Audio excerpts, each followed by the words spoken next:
नमस्कार दोस्तों, स्वागत है फिर से एक नए वीडियो में। तो दोस्तों, आज के इस वीडियो में हम लोग बिहार पुलिस के लिए जो रामबाण सेट का सीरीज देख रहे हैं, रामबाण सेट का जो सीरीज देख रहे हैं, आज उसका चौथा वीडियो देखेंगे। इससे पहले इसका 3 वीडियो देख चुके हैं। तो दोस्तों, इसका पीडीएफ आप लोग को टेलीग्राम पर मिल जाएगा और लिंक डिस्क्रिप्शन बॉक्स में मिल जाएगा। आप लोग तीनों वीडियो को जाकर देखिए। और दोस्तों, आप लोग किसी भी एग्जाम का तैयारी कर रहे हैं तो सेट को जरूर बनाइए दोस्तों, क्योंकि आपको सेट बनाने से यही फ़ायदा होता है कि आप जितना तैयारी आप अलग अलग करते हैं, फिजिक्स का अलग करते हैं, केमिस्ट्री का अलग करते हैं, बायोलॉजी का अलग करते हैं, मैथ्स अलग पढ़ते हैं, रीजनिंग अलग पढ़ते हैं, इंग्लिश हिंदी पढ़ते हैं, वो सभी एक साथ आपका तैयारी हो जाता है दोस्तों। तो सेट आप लोग जरूर बनाइए दोस्तों। तो चलिए दोस्तों, शुरू करते हैं। पहला प्रश्न है कि वर्ष 2023 में G7 सम्मेलन का आयोजन किस देश में हुआ है? तो G7 सम्मेलन का जो आयोजन हुआ है वह जापान में हुआ है। अगला प्रश्न है कि हाल ही में चर्चित रहे नीरज चोपड़ा का संबंध किस खेल से है? तो नीरज चोपड़ा का संबंध भाला फेंक से है, जिसको जबलिंग थ्रो भी कहा जाता है। नेक्स्ट प्रश्न है कि हाल ही में चर्चा में रहा बिहार सरकार का पहला इथेनॉल प्लांट किस जिला में लगाया गया है? तो यह पूर्णिया जिला में लगाया गया है। दूसरा अपना मुजफ्फरपुर में लगाया गया है। मुजफ्फरपुर जो लीचियों का शहर कहलाता है, मुजफ्फरपुर में लगाया गया है। नेक्स्ट प्रश्न है कि रेलवे बोर्ड की पहली महिला सीईओ और अध्यक्ष कौन बनी है? तो यह जया वर्मा सिन्हा बनी है, जया वर्मा सिन्हा। नेक्स्ट प्रश्न है कि निम्नलिखित में से किसे हाल ही में लद्दाख स्वायत्त पर्वतीय विकास परिषद कारगिल का नया मुख्य कार्यकारी पार्षद CEC चुना गया? तो यह चुना गया डॉक्टर मोहम्मद जाफरे अखोने को। अगला प्रश्न है कि राष्ट्रपति द्रौपदी मुर्मू ने किस राज्य का चौथा कृषि रोड मैप 2023 से 28 लॉन्च किया है? तो यह बिहार राज्य का। अगला प्रश्न है कि निम्न में से कौन सा देश ब्रिक्स न्यू डेवलपमेंट बैंक का हाल ही में एक नया सदस्य बना है? तो यह मिस्र बना है, मिस्र। अगला प्रश्न है कि निम्नलिखित में से किस मंत्रालय ने हाल ही में इंडिया स्किल्स 2023-24 लॉन्च किया है? तो इंडिया स्किल्स जो लॉन्च किया है वह कौशल विकास और उद्यमिता मंत्रालय के द्वारा लॉन्च किया गया है। अगला प्रश्न है कि विश्व बैंक के अनुसार निम्न में से कौन सा देश 2022 में रेमिटेंस में रिकॉर्ड $100 अरब से अधिक प्राप्त करेगा? तो रेमिटेंस में तो यह करेगा भारत देश करेगा। अगला प्रश्न है कि mother of India the mother of democracy नामक पुस्तक का विमोचन किसने के द्वारा किया गया? तो यह धर्मेंद्र प्रधान के द्वारा किया गया। अगला प्रश्न है कि भारतीय संविधान के किस अनुच्छेद के तहत प्रत्येक राज्य के लिए एक राज्यपाल का प्रावधान किया गया है? तो यह अनुच्छेद 153 के तहत किया गया है। और राज्यपाल के पद के शपथ उस राज्य के उच्च न्यायालय के मुख्य न्यायाधीश दिलाते हैं। नेक्स्ट प्रश्न है कि इनमें से कौन सा राज्य के नीति निषेधक सिद्धांतों में सम्मिलित नहीं है? तो नीति निषेधक सिद्धांत जो है वो अनुच्छेद 36 से लेकर 51 तक है। ठीक है, अनुच्छेद 36 से लेकर 51 तक है और यह आयरलैंड देश के संविधान से लिया गया है। इसका काम है कि देश में कल्याणकारी राज्यों का स्थापना करना। तो यह इसका जो काम हो जाएगा, सूचना का अधिकार इसमें सम्मिलित नहीं है। नेक्स्ट प्रश्न है कि द्रौपदी मुर्मू और सूचना का जो अधिकार है यह 2005 में राजस्थान राज्य से शुरू हुआ था। राजस्थान राज्य से इसको शुरू किया गया था, जिसको RTI बोलते हैं, राइट टू इन्फॉर्मेशन। नेक्स्ट प्रश्न है कि द्रौपदी मुर्मू वर्तमान भारत की डैश राष्ट्रपति है? मैंने क्रम से बताना है, तो यह 15वीं राष्ट्रपति हैं। नेक्स्ट प्रश्न है किस राज्य में लोकसभा के सदस्यों की संख्या सबसे अधिक है? तो सबसे अधिक लोकसभा हो, विधानसभा हो, विधान परिषद हो, राज्यसभा हो, सभी में उत्तर प्रदेश का संख्या ज़्यादा है। उत्तर प्रदेश में लोकसभा सीटों की संख्या 80, विधानसभा 403, राज्यसभा 31 और विधान परिषद जो है वह 100 है। जबकि बिहार में लोकसभा सीटों की संख्या 40, राज्यसभा 16, विधानसभा 243 और विधान परिषद 75। ये भी बात याद रखिएगा। अगला प्रश्न है कि सरकारिया आयोग का गठन किसके लिए किया गया था? तो सरकारिया आयोग का गठन राजेंद्र सिंह सरकारिया के द्वारा 1983 में किया गया था, संघ और राज्यों के मध्य संबंध स्थापित करने के लिए। नेक्स्ट प्रश्न है कि वित्त आयोग के पहले अध्यक्ष कौन थे? तो वित्त आयोग के पहले अध्यक्ष KC नियोगी थे। इसका स्थापना जो हुआ था 1951 में और वित्त आयोग जो होता है पूछेगा तो अनुच्छेद 280 में होता है। अभी 16वें वित्त आयोग के अध्यक्ष अरविंद पनगडिया, अभी बात याद रखिएगा। अगला प्रश्न है कि संविधान के किस अनुच्छेद के अंतर्गत राष्ट्रपति को अधिकार है कि वह किसी विधेयक पर अपनी अनुमति रोक लेंगे? तो अनुच्छेद 111 में है, जबकि अनुच्छेद 110 में धन विधेयक है। नेक्स्ट प्रश्न है कि भारतीय संविधान की आत्मा कौन सा अनुच्छेद कहलाता है? तो भारतीय संविधान की आत्मा अनुच्छेद यहाँ पूछ रहा है, तो अनुच्छेद 32 को कहते हैं, और अनुच्छेद 32 को संवैधानिक उपचारों का अधिकार कहते हैं, ये बात याद रखिएगा। और अनुच्छेद 32 को संवैधानिक उपचारों का अधिकार को ही संविधान की आत्मा भीमराव अंबेडकर के द्वारा कहा गया था। अगर यहाँ पर अनुच्छेद नहीं रहता तो भारतीय संविधान की आत्मा उद्देशिका को कहा जाता है, उद्देशिका को कहा जाता है।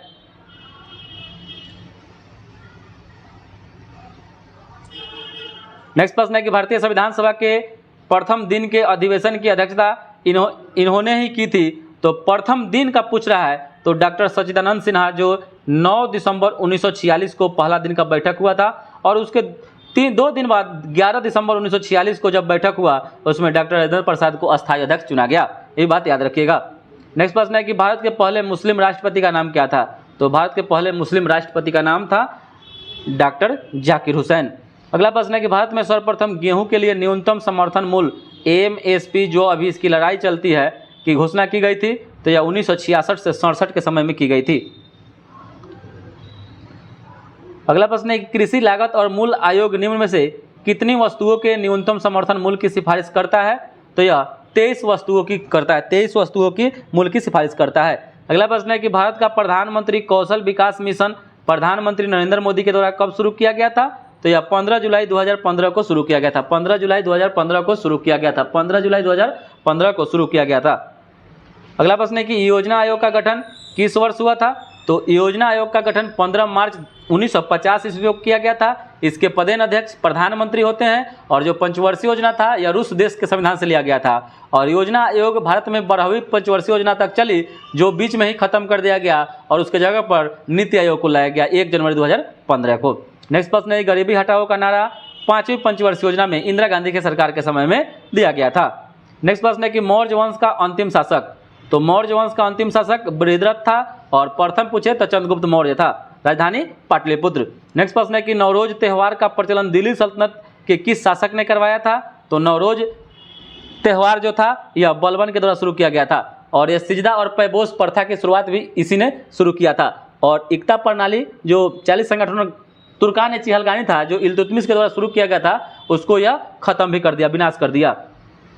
नेक्स्ट प्रश्न है कि इंडिका पुस्तक के लेखक कौन है? तो इंडिका पुस्तक के लेखक मेगास्थनीज है। कौन है? मेगास्थनीज। नेक्स्ट प्रश्न है अलाउद्दीन खिलजी के आक्रमण के समय चित्तौड़ का शासक कौन था? तो अलाउद्दीन खिलजी के समय जो चित्तौड़ का शासक राणा रतन सिंह था, राणा रतन सिंह था। नेक्स्ट प्रश्न है कि मुगल प्रशासन में मुख्य काजी, मुगल प्रशासन में मुख्य काजी कौन था? तो मुगल प्रशासन में जो था मुख्य काजी था वह मुख्य न्यायाधीश होता था, मुख्य न्यायाधीश होता था। अगला प्रश्न है कि प्रसिद्ध तीर्थयात्री और इतिहासकार ह्वेनसांग किसके शासनकाल में आया था? तो याद रखिएगा दोस्तों, ह्वेनसांग है तो यह हर्षवर्धन के शासनकाल में आया था, ह्वेनसांग हर्षवर्धन के शासनकाल में आया था।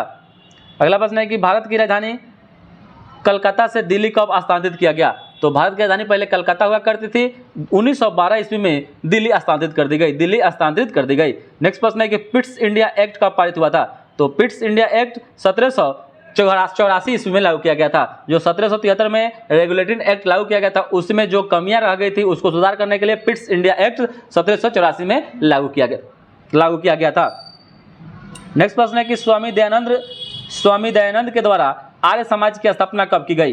तो स्वामी दयानंद सरस्वती के द्वारा आर्य समाज की स्थापना 1875 ईस्वी में किया गया था, 1875 ईस्वी में किया गया था। नेक्स्ट प्रश्न है कि थियोसॉफिकल सोसाइटी की स्थापना किसने की थी? तो थियोसॉफिकल सोसाइटी की स्थापना भी 1875 ईस्वी में मैडम HP ब्लाटवस्की और कर्नल अलकाट के द्वारा किया गया था, और फिर बाद में 1882 में अड्यार में इसका हेड क्वार्टर खोला गया। नेक्स्ट प्रश्न है कि 1857 के विद्रोह सर्वप्रथम प्रारंभ हुआ था, तो यह मेरठ से हुआ था, 10 मई को हुआ था, याद रखिएगा दोस्तों। नेक्स्ट प्रश्न है कि 1947 इसमें भारतीय राष्ट्रीय कांग्रेस के अध्यक्ष कौन थे? तो 1947 में भारतीय राष्ट्रीय कांग्रेस के अध्यक्ष JB कृपलानी थे, और JB कृपलानी झंडा समिति के भी अध्यक्ष माने जाते हैं, झंडा समिति के भी अध्यक्ष। झंडा दिवस 7 दिसंबर को मनाया जाता है। नेक्स्ट प्रश्न है कि अंग्रेजी शासन के दौरान बिहार के अनेक भागों में गायों की रक्षा हेतु गौरक्षणी सभाएं कब स्थापित की गई? तो गौरक्षणी सभाएं जो की गई थी वह 1893 में किया गया था। नेक्स्ट प्रश्न है कि बिहार का मुख्यमंत्री निम्नलिखित में से कौन नहीं रहे हैं? तो नीतीश कुमार, राबड़ी देवी, कर्पूरी ठाकुर रहे हैं, जबकि शरद यादव नहीं रहे हुए हैं। नेक्स्ट प्रश्न है कि निम्नलिखित नदियों में से कौन बिहार का शोक के रूप में जाना जाता है? तो बिहार के शोक के रूप में कोसी नदी को जाना जाता है, जो भारत में सबसे ज़्यादा मार्ग बदलने वाली नदी है। नेक्स्ट प्रश्न है कि एक नाभिकीय रिएक्टर में भारी जल यानी D2O का क्या काम है? तो D2O न्यूट्रॉन की गति को कम करता है, मंदक के रूप में काम करता है, याद रखिएगा दोस्तों। नेक्स्ट प्रश्न है कि परमाणु विखंडन की प्रक्रिया में क्या होता है? तो परमाणु विखंडन पर परमाणु बम जो काम करता है कि क्या होता है कि एक नए नाभिक के गठन के लिए 2 या 2 से अधिक नाभिकों का टक्कर, ये नहीं होगा, एक नाभिक परमाणु नाभिक का उपखंड में बदल जाता है, एक नाभिक परमाणु के उपखंड में बदल जाता है, विखंडन होता है। और टक्कर जो होगा यह परमाणु विखंडन नहीं, यह संलयन की प्रक्रिया इसमें होती है। नेक्स्ट प्रश्न है कि कोबाल्ट 60 आमतौर पर विकिरण चिकित्सा में प्रयुक्त होता है, क्योंकि यह उत्सर्जित करता है, कोबाल्ट 60 यह गामा किरण उत्सर्जित करता है, और गामा किरण की वेधन क्षमता जो होती है, वेधन क्षमता सबसे ज़्यादा होती है। और एक्स किरण की आयनन क्षमता, याद रखिएगा, आयनन क्षमता सबसे ज़्यादा एक्स किरण की होती है। नेक्स्ट प्रश्न है कि नींबू का खट्टा स्वाद किसकी मौजूदगी के कारण होता है? तो नींबू का खट्टा जो हो जाएगा स्वाद, यह साइट्रिक एसिड के कारण हो जाएगा। नेक्स्ट प्रश्न है कि वायुमंडल में सबसे प्रचुर अक्रिय गैस, आपको बताना है कि वायुमंडल में सबसे प्रचुर अक्रिय गैस कौन सा हो जाएगा? तो इसका जो सही उत्तर हो जाएगा वो आर्गन हो जाएगा। और अक्रिय गैसों की संख्या 6 है, जिसका खोज सीले और एमजे के द्वारा किया गया था, अक्रिय गैसों की खोज। और जो अक्रिय गैसों में सबसे भारी जो गैस होता है वह रेडॉन होता है। कौन होता है? रेडॉन होता है। और अक्रिय गैसों में सबसे ज़्यादा चेन यानी श्रृंखला जेनॉन बनाता है, याद रखिएगा, जेनॉन बनाता है। नेक्स्ट प्रश्न है कि फ्यूज का जो तार होता है किसका बना होता है? तो फ्यूज का जो तार होता है टीन और सीसा का मिश्र धातु का बना होता है। नेक्स्ट प्रश्न है कि निम्नलिखित में से क्या तने का रूपांतरण नहीं है? तो तना का रूपांतरण प्याज, अरबी, आलू का कंद है, जबकि शकरकंद का कंद नहीं है। नेक्स्ट प्रश्न है कि सर्वाधिक प्रकाश संश्लेषी क्रियाकलाप कहाँ चलता है? तो यह प्रकाश के नीले व लाल क्षेत्र में चलता है। अगला प्रश्न है कि इनमें से किसको आरबीसी रेड ब्लड कार्पोसेल्स का कब्रिस्तान कहा जाता है? तो यह प्लीहा या तिली को कहा जाता है। और मानव शरीर की सबसे बड़ी जो ग्रंथि है वह यकृत है। दूसरी सबसे बड़ी ग्रंथि जो होता है वह अग्नाशय होता है। और जो अस्थि मज्जा में ही आरबीसी और डब्ल्यूबीसी का निर्माण होता है, बोन मैरो में। नेक्स्ट प्रश्न है कि मछली से प्राप्त होने वाला कॉड लिवर तेल किस विटामिन से समृद्ध होता है? तो कॉड लिवर तेल जो होता है ना, कॉड लिवर तेल में विटामिन डी पाया जाता है, जबकि मछलियों के मस्तिष्क में विटामिन ए पाया जाता है। कंफ्यूजन नहीं होना है दोस्तों यहाँ पर। नेक्स्ट प्रश्न है कि मानव शरीर की जो पल्स दर की जांच क्यों की जाती है? तो मानव शरीर के जो पल्स दर की जो जांच की जाती है दिल की फंक्शनिंग जांचने के लिए किया जाता है, दिल की फंक्शनिंग जांचने के लिए किया जाता है। नेक्स्ट प्रश्न है कि मानव शरीर में उस एंजाइम का नाम बताइए जो कार्बोहाइड्रेट को तोड़ने में मदद करता है। तो कार्बोहाइड्रेट को तोड़ता कौन है? एमाइलेज तोड़ता है। कौन तोड़ता है? एमाइलेज तोड़ता है।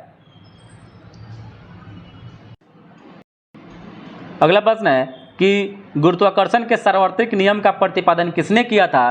तो गुरुत्वाकर्षण के सार्वत्रिक नियम का प्रतिपादन न्यूटन के द्वारा किया गया था। और जो सार्वत्रिक नियम जो कैपिटल जी है इसका मान 6.67 गुना 10⁻⁻11 न्यूटन मीटर स्क्वायर पर केजी स्क्वायर होता है। ये बात याद रखिएगा दोस्तों, बहुत बार पूछता है। और यह हेनरी कैवेंडिश के द्वारा यह मान दिया गया था।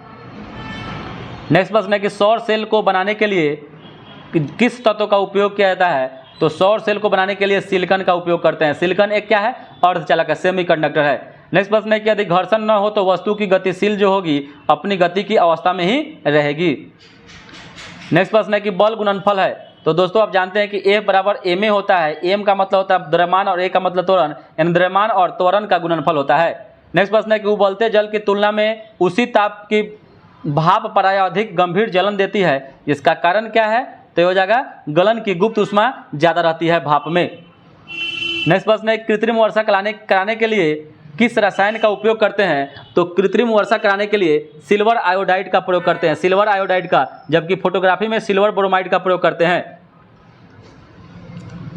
नेक्स्ट प्रश्न है कि ब्लीचिंग पाउडर का रासायनिक नाम क्या है? तो ब्लीचिंग पाउडर का रासायनिक नाम कैल्शियम हाइपोक्लोराइट होता है, जिसका सूत्र CaOCl2 या CaOCl होता है। ठीक है। नेक्स्ट प्रश्न है कि प्याज और लहसुन की तीव्र गंध किस रसायन के कारण होती है? तो प्याज और लहसुन की जो तीव्र गंध होती है वह सल्फर के कारण होती है, सल्फर के कारण होती है। नेक्स्ट प्रश्न है कि इनमें से कौन सा अवशिष्ट पर्वत का उदाहरण है? तो अवशिष्ट पर्वत यह हो जाएगा अरावली, और अरावली राजस्थान में है। ठीक है, जो लूनी नदी यही अरावली पर्वत से ही निकलती है। अरावली की सबसे ऊंची चोटी का नाम गुरु शिखर है, 1728 मीटर उसकी ऊंचाई है। नेक्स्ट प्रश्न है कि नर्मदा एवं ताप्ती नदियाँ दोनों अरब सागर में जाकर गिरती है और यही उल्टा दोनों बहने वाली नदियाँ पश्चिम की तरफ बहती है। कौन सी इसके मध्य में पर्वत श्रेणी है? तो हो जाएगा सतपुरा जो श्रेणी है नर्मदा और ताप्ती नदियों के बीच में ही स्थित है। नेक्स्ट प्रश्न है कि हिमालय के किस भाग पर करेवा स्थलीय आकृति पाई जाती है? हिमालय के किस भाग पर करेवा स्थलीय आकृति पाई जाती है? तो इसका सही उत्तर हो जाएगा कश्मीर हिमालय में। नेक्स्ट प्रश्न है कि निम्नलिखित में से किन दो पर्वत श्रेणियों के बीच कश्मीर घाटी स्थित है? तो जो कश्मीर घाटी है वह बृहत हिमालय तथा पीर पंजाल के बीच में अवस्थित है।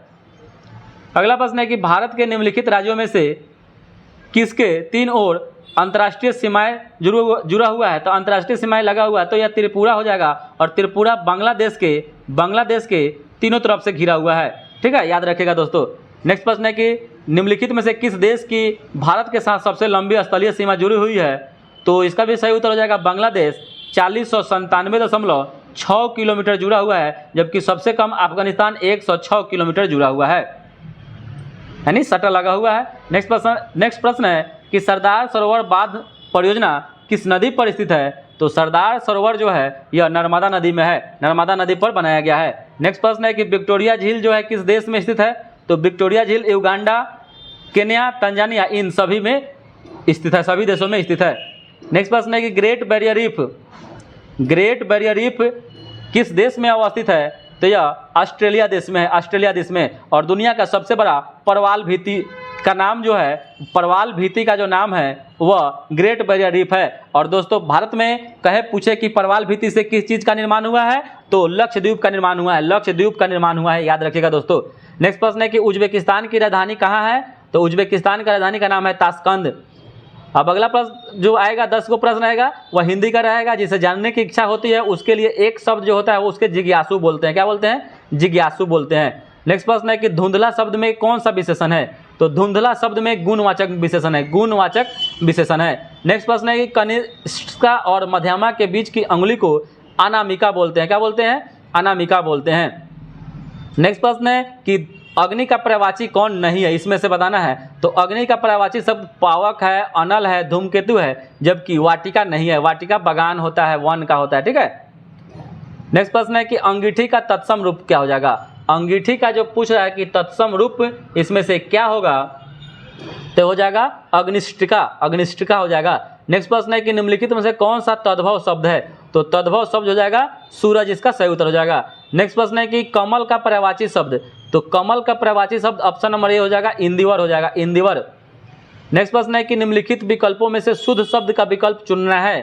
तो अकॉर्डिंग टू ऑप्शन, क्या तुम्हें कल मुंबई जाना है? ऑप्शन नंबर डी जो है यह सही उत्तर है। नेक्स्ट प्रश्न है कि निम्नलिखित में से कौन सा शब्द शुद्ध नहीं है? तो यहाँ पर ऑप्शन नंबर डी हो जाएगा महात्मा जो है यह शुद्ध शब्द नहीं है। नेक्स्ट प्रश्न है कि निम्नलिखित में से कौन सा शुद्ध शब्द है? तो शुद्ध शब्द इसमें से बताना है। तो इसका ऑप्शन नंबर जो हो जाएगा पक्षीगण जो है यह शुद्ध शब्द इसमें से बताना, ये भी नहीं है। यहाँ कवित्री जो हो जाएगा, कवित्री यह एक क्या है? शुद्ध शब्द है। नेक्स्ट प्रश्न है इंग्लिश का है कि change the following sentence in the indirect speech. He said I am going to the store, तो इसका जो इनडायरेक्ट स्पीच में हो जाएगा he said that he was going to the store हो जाएगा, ऑप्शन नंबर बी सही हो जाएगा। नेक्स्ट प्रश्न है फिर भी दूसरा जो प्रश्न है 82 नंबर है, भी इनडायरेक्ट स्पीच में ही इसको चेंज करना है कि Sarah said I will call you tomorrow, Sarah said I will call you tomorrow, तो ये भी हो जाएगा Sarah said that she could call you tomorrow, option number B सही हो जाएगा। नेक्स्ट प्रश्न है कि व्हाट डज द आइडियम्स का मीनिंग बताना है। Kick the bucket, kick the bucket का मतलब होता है टू डाई, क्या होता है? टू डाई, मरना। अगला प्रश्न है कि what does the idioms cost N arm and a leg means होता है something is extremely expensive. Next प्रश्न है कि चूज द करेक्ट प्रोपोजिशन बताना है कि she is she is allergic that cats हो जाएगा, तो इसका जो सही उत्तर हो जाएगा 2 कैट्स हो जाएगा। और अगला भी प्रश्न में क्या करना है कि प्रीपोजिशन ही बताना है कि the book is on the table हो जाएगा, the book is on the table. Next प्रश्न है कि अपोजिट मीनिंग बताना है जेनरस का तो हो जाएगा ग्रीडी, ग्रीडी मतलब लालची होता है। नेक्स्ट प्रश्न है कि which word is the antonym victory, victory मतलब जीत, तो डिफीट मतलब हार हो जाएगा। नेक्स्ट प्रश्न है कि सिनोनिम जॉयफुल मतलब आनंददायक होता है, तो हैप्पी मतलब खुशी हो जाएगा। अब फिर अगला प्रश्न सिनोनिम ही है इनॉर्मस का मतलब आपको बताना है क्या होगा, तो इनॉर्मस का हो जाएगा मैसिव, मैसिव हो जाएगा। नेक्स्ट प्रश्न है कि वे दो प्राकृतिक संख्याएं कौन सी होगी जिनका गुणनफल 24 है और उनके वर्गों का गुणनफल 5200 है। तो दोस्तों जब भी ऐसे प्रश्न मिले तो आप लोग इसको बनाइएगा ऑप्शन के अकॉर्डिंग। तो दोस्तों आपको बताना है, देखिए इसमें से बताना है कि देखिएगा, तो यहाँ देखिए दोस्तों 60 और 40, 60 का जो क्या हो जाएगा स्क्वायर 3600 और 40 का 1600 जोड़ेंगे तो 5200 हो गया, और दोनों का गुणनफल 6 का 2400 है। ऑप्शन नंबर सी इसका सही उत्तर हो जाएगा। नेक्स्ट प्रश्न है कि यदि दो संख्याओं के बीच का अंतर 20 हो और दोनों संख्याओं का गुणनफल 800 हो तो दोनों संख्याओं का योग ज्ञात करना है दोस्तों। तो दोस्तों देखिए a माइनस बी का मान आपको 20 दिया हुआ है और ए बी का मान 800 दिया हुआ है। तो यहाँ पर दोस्तों आपको लगाना है कौन सा फॉर्मूला, तो a प्लस बी का होल स्क्वायर का जो फॉर्मूला होता है दोस्तों, a माइनस बी का होल स्क्वायर अब प्लस 4ab। तो दोस्तों a माइनस बी क्या है 20 है, तो 20 का स्क्वायर 400 आप प्लस ए बी का मान 8 चौका 3200, तो 3200 और प्लस 400 3600, और यहाँ पर स्क्वायर जो है वह रूट में जाएगा तो 3600 का 60 हो जाएगा, यानी ए बी का मान क्या हो जाएगा 60, इसका सही उत्तर हो जाएगा। अगला प्रश्न है कि 50,000 की राशि पर एक वर्ष के लिए 8% की दर से अर्धवार्षिक और वार्षिक रूप से चक्रवृद्धि ब्याजों के बीच का अंतर ज्ञात करना है दोस्तों। तो दोस्तों जब भी आपको बीच का अंतर ज्ञात करना होगा तो एक फॉर्मूला होता है d बराबर PR² बाई 100 का स्क्वायर हो जाता है, ठीक है। यहाँ से निकालिएगा तो यहाँ से इसका जो सही उत्तर निकल के आएगा वह हो जाएगा 80, इसका सही उत्तर हो जाएगा। नेक्स्ट प्रश्न है कि चक्रवृद्धि ब्याज पर निवेश की गई 2 वर्षों में 4624 और 3 वर्षों में 4913। तो दोस्तों यहाँ पर 2 इक्वेशन के रूप में यह बनता है, थोड़ा ये लेंदी बनता है, इसका ऑप्शन बनाइएगा दोस्तों 4096 आ जाएगा। नेक्स्ट प्रश्न है कि ए बी सी में ए बी और बी सी के रनों का अनुपात 3:2 है, तो 2:3 और 3:2 और 3:2, तो 9, 6 और 4, 9, 6, 15, 4, 19, यानी 342 में 19 से भाग देना है और ए का मान निकालना है, तो ए 9 हो जाएगा, ठीक है। यहाँ से मान निकालिएगा 162, इसका सही उत्तर आ जाएगा। नेक्स्ट प्रश्न है कि पी और क्यू की आयु का वर्तमान आयु यानी 6, 7 दिया हुआ है, यहाँ 3, 4 दिया हुआ है। अंतर 6 में से 3 गया क्या 3, 7 में 4 गया 3, ठीक है। यहाँ पर तीनों मतलब अंतर क्या है 3, 3 का है, तो 3 का मान यहाँ 12 वर्ष पूर्व दिया हुआ है, तो 3 का मान 12 है, तो 1 का मान 4 आ जाएगा, तो यहाँ हो जाएगा 6 चौका 24 वर्ष, यहाँ हो जाएगा 7 चौका 28, वर्तमान ही आ गया, तो 28 और 24 का जो योग होता है वो 52 वर्ष हो जाएगा, इसका ऑप्शन नंबर डी सही उत्तर हो जाएगा। नेक्स्ट प्रश्न है कि 3:2 के अनुपात में दूध और पानी वाले 2 लीटर द्रव को 2:3 के अनुपात में दूध और पानी मिलाने वाले 3 लीटर द्रव के साथ मिलाया जाता है, तो नए मिश्रण में दूध और पानी का अनुपात क्या होगा, तो इसको बनाइएगा दोस्तों, तो इसका जो सही उत्तर आएगा 12:13 आ जाएगा। अगला प्रश्न भी आपका मिश्रण से ही है कि दूध और पानी का अनुपात 4:2 है, तो एक 4x मान लीजिए, एक 2x मान लीजिए, तो 4x में क्या करेंगे 4x में अब क्या कर रहा है पानी मिला रहा है 5 लीटर पानी, तो बटा 2x प्लस 5 हो जाएगा, और यहाँ पर मात्रा जो हो जाएगा 4/4, तो यहाँ से दूध का मात्रा पूछ रहा है, तो जब दूध का मात्रा निकालेगा तो यहाँ पर क्या आ जाएगा 10 लीटर आ जाएगा, 10 लीटर, ऑप्शन नंबर ए इसका सही उत्तर हो जाएगा। नेक्स्ट प्रश्न है, नेक्स्ट 99 नंबर त्रिभुज से रिलेटेड प्रश्न है, तो इसका जो सही उत्तर हो जाएगा 24√5 हो जाएगा। और 100 नंबर प्रश्न है कि एक तार को मोड़कर 22 सेंटीमीटर भुजा का एक वर्ग बनाया जाता है और पुनः इसको वृत्त में बना दिया जाता है। तो दोस्तों वृत्त और वर्ग जैसे भी उसको मोड़िएगा उसका जो क्या होता है, किसी भी चीज़ को मोड़ मार करिएगा तो उसका परिमाप जो होता है सेम होता है। तो वर्ग का परिमाप 4 गुना भुजा होता है, तो 4 गुना 22, अब वृत्त का परिमाप 2 पाई r 2 गुना 22/7, आपसे त्रिज्या ही पूछ रहा है, तो यहाँ पर क्या हो जाएगा 22 से 22 कट जाएगा, 2 से 2 कट जाएगा, 7 दूना 14, त्रिज्या 14 सेंटीमीटर आ जाएगा। तो दोस्तों 100 प्रश्नों में आप लोग बताइएगा कि आप लोग का कितना मार्क्स आ रहा है। अगर 70 प्लस इसमें से आपको सही आ रहा है तो दोस्तों अब की बार आपको वर्दी पाने से कोई नहीं रोक सकता है। और दोस्तों इसको दोस्तों के साथ जितना हो सके शेयर जरूर करिएगा दोस्तों, अच्छा लगे तभी करिएगा दोस्तों।